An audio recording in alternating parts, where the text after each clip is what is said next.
শুভ সকাল আমার মিষ্টি বন্ধুরা, তোমরা সবাই কেমন আছো? আশা করছি যে যেখানে আছো ভালো আছো আর অনেক অনেক সুস্থ আছো।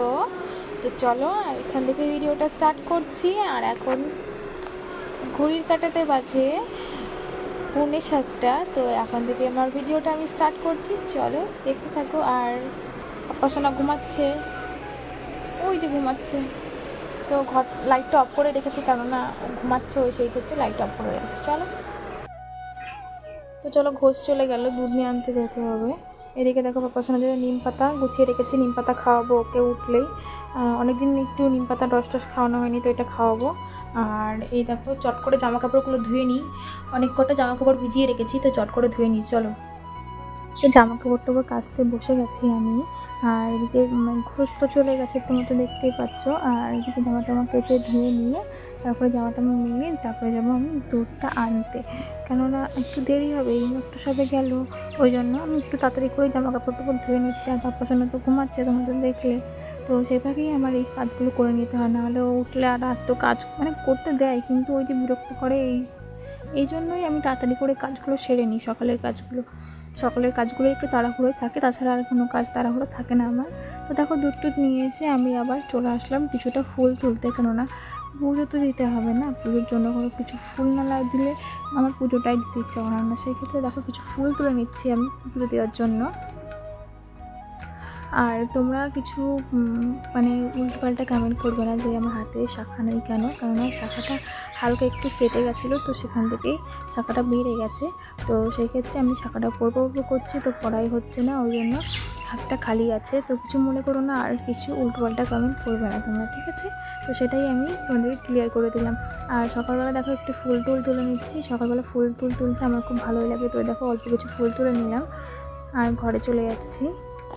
দেখো ফুল টুল তোলার পরে ফ্রেশ হয়ে নিয়ে আমি আবার গেছিলাম দোকান থেকে দেখো একটা গুড ডে বিস্কিট নিয়ে এসেছিলাম, আর একটা লঙ্কার গুঁড়ো নিয়ে এসেছিলাম, আর এখানে আছে শুকনো লঙ্কা আর চিনি। তো এইগুলোই নিয়ে আসলাম দোকান থেকে, কেননা লাগবে।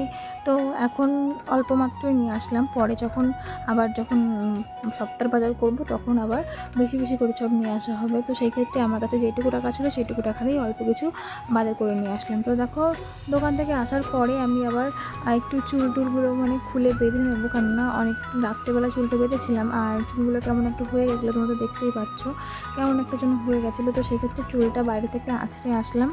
আর আমি না ঘরে চুল আসায় না, কেননা খাবার দাবার থাকে ঘরের ভিতরে, যদি নোংরা চুলের ভিতরে খাবারের ভিতরে যে চুলগুলো যায় তাহলে ওই কেমন লাগে। তো ওই জন্য তো দেখো ফ্রেশ হয়ে আমি চা বিস্কিট খেয়ে নিলাম। তো এতগুলো বিস্কিট আমি এখন একা একা বসে খাবো। আর বাবা চলে এসেছিলো আমাদেরকে ষষ্ঠী নিমন্ত্রণ করতে, সেই ক্ষেত্রে আমি এদিকে দেখো ডাল সিদ্ধ আর এদিকে চিকেনটা বসিয়ে দিয়েছি, চিকেনটা ঝোল হয়ে গেছে। আর দেখো আজকে করবো চিকেন আর আম ডাল আর হচ্ছে বেগুন ভাজা আর ব্যাট ভাজা। তো আর কিছু করবো না, এই কটাই জিনিসই রান্নাবান্না করবো আর কি।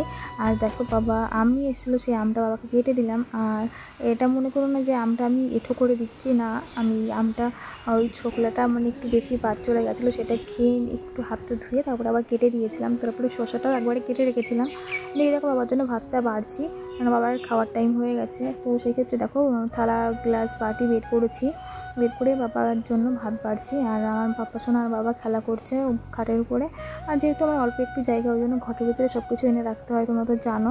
ও সেই ক্ষেত্রে আমি মানিয়ে গুছিয়ে নেওয়ার চেষ্টা করি। আর একটু লোকজন যখন আসে তখন একটু অসুবিধা হয়ে যায়, তো কিছু করার নেই, গুছিয়ে করেই আমাকে চলতে হবে। সবাইকে ভালোবাসি, আর তোমাদের যদি ভালো লাগে থাকে ভালোবাসি না, সেরকম জায়গাটাও হয়ে গেছে শর্ট, তো কিছু করার নেই। আমার একটু খারাপই লাগে, কেমন নিজেরই খারাপ লাগে যে লোক আসলে এইভাবে ঘরের ভিতরে সব কিছু নিয়ে এসে দিতে হয়। তো সেই ক্ষেত্রে একটু নিজের কেমন লাগে, তো কিছু করার নেই। যেদিন ঘরবাড়ি করতে পারবো জীবনে, সেই দিনই হয়তো ভালোভাবে সবাইকে আপ্যায়ন করতে পারবো। এখন হয়তো পারি না ঠিক করে, তো কিছু করার নেই।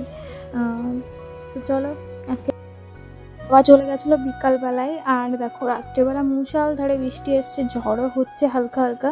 এদিকে দেখো বিদ্যুৎ চমকাচ্ছে। আমি তো একা বাড়িতে আছি, তোমার দাদাভাই বাড়িতে নেই, আর ও একটু কাজে গেছে, সেক্ষেত্রে পাপা সোনা আর আমি একা আছি। তো চলো সবাইকে শুভরাত্রি, আর ভালো দেখো, সুস্থ থেকো।